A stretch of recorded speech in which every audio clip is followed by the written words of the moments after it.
I've been going through some of the comments which have been left yesterday, and I realize I can't avoid getting into trouble. So I'm really going to stick my foot into it here, because Kemi Badenoch has been talking about how she became working class. It's rather like Quentin Crisp claiming that at some point he became a virgin. And the concept of the working class has long been a topic of sociological and political debate, evolving significantly over time. Traditionally, being working class referred to individuals engaged in manual labor, often in industrial settings, with limited access to education, property, political influence. And this was a class of people who, in the words of Karl Marx, had nothing to lose but their chains. And one of the mistaken things about religion, Karl Marx talks about it being the opium of the people, because he says it disguises the chains. He wasn't actually saying that religion per se was necessarily a bad thing. It was just the way that it was used. The working class was distinct from the bourgeoisie, who owned the means of production and lived off capital rather than labor.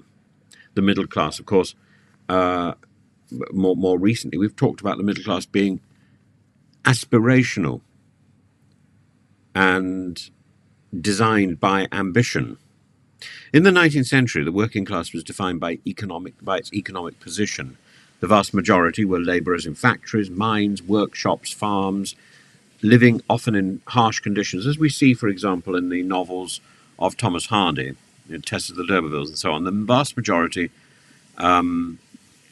could not move from the position that they were in. The Industrial Revolution solidified this class structure, creating a stark contrast between the working class and the wealthier property-owning classes that relied on the working class. And over time, social reform, labour movements, and the expansion of education and welfare rights blurred rigid boundaries, but they still existed throughout a lot of the 20th century. By the mid-20th century, the definition had begun to shift, and the rise of the service economy and the decline of manufacturing in many Western countries altered the makeup of the working class. White-collar jobs, previously considered middle class, became increasingly precarious and low-paid, complicating traditional class distinctions. Today, the term working class is a much more fluid term. It no longer solely refers to manual labour, but encompasses a wide range of low to medium income workers, including those in service and gig economies.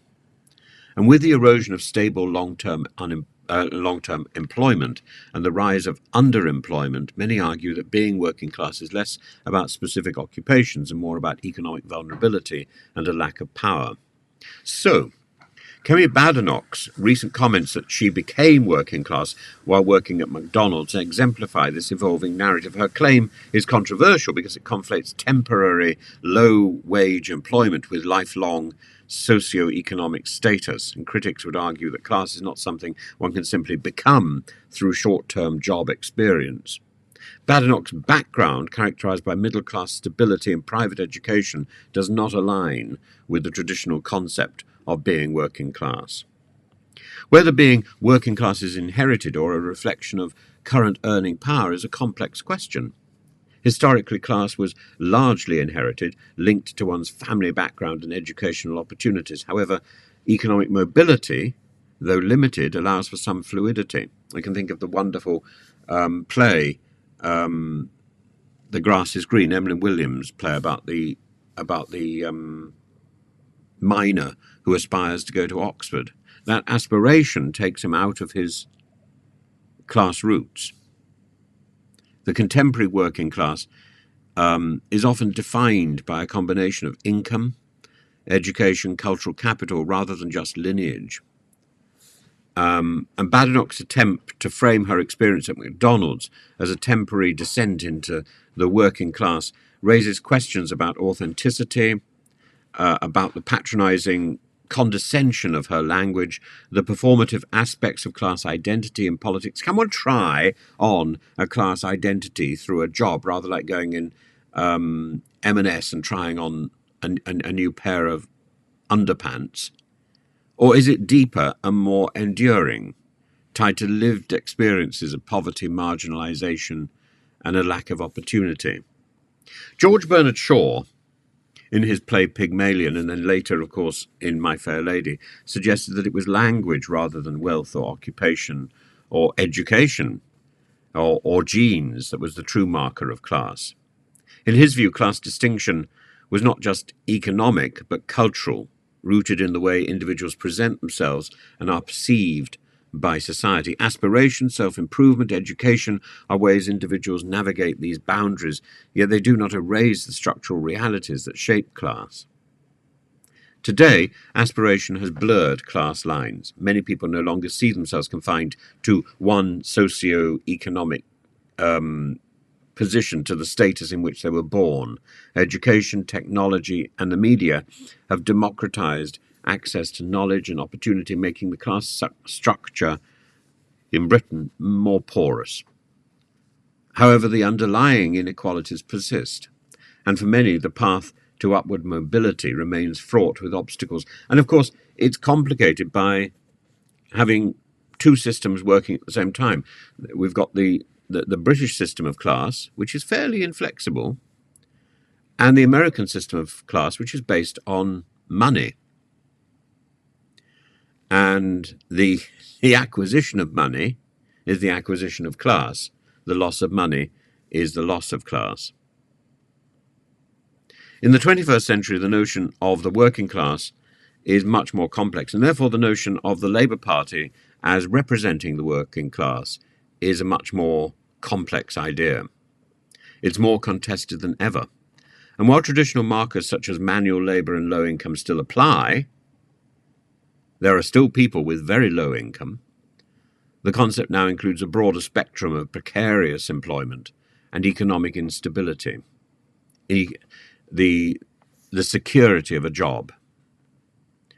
Kemi Badenoch's comments reflect the ongoing political struggle to define and relate to the class. So therefore, her comments, I find her comments extraordinarily insulting. But they raise an interesting question, which I think isn't raised enough. Now, how do you define working class? How do you define middle class? Is there such a thing as upper class anymore when the royal family defines itself by whether or not it works or doesn't work? It's become a sort of nonsense definition, which is really only found in the pages of Debrett's. It's about a struggle. It's not just about economic reality, but it's about identity, perception, self-perception, aspiration, political capital. And ultimately, while aspiration and mobility have reshaped the landscape, the working class still exists in some form, but it's a more nebulous concept.